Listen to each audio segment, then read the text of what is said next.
Sa lahat ng nagawa kong mali sa inyo. 1 hour later. Welcome back again guys sa ating YouTube channel. So dahil sa malapit ng mamatay itong lola ni Megan, kaya gusto na niyang malaman na sabi na niya kay Jenny na apo niya si Jenny. Hindi niya ama si Pere. Kaya sinabihan niya na tingnan mo muna sa salamin kung magkamukha ba kayo ni Pere. Dahil hindi naniwala si Jenny na anak siya ni Dio.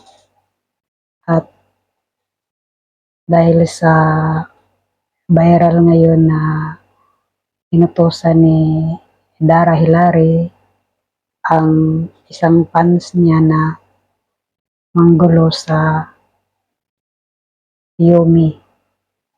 Dahil doon na disgrasya itong si Pere at nag-agaw buhay. Kaya pinaglaban naman ito ni Megan para hindi sila malaman na sila ang ina niya ang nag-utos sa fans na guluhin ang Yumi.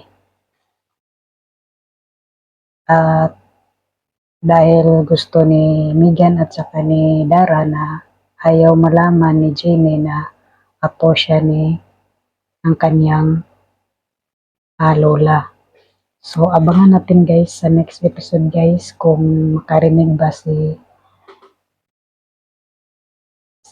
Pere dito, kung gumaling na ba yung pahinga niya na makarinig na ba siya uli dahil naoperahan na ito. So yun lang guys, thank you so much for watching.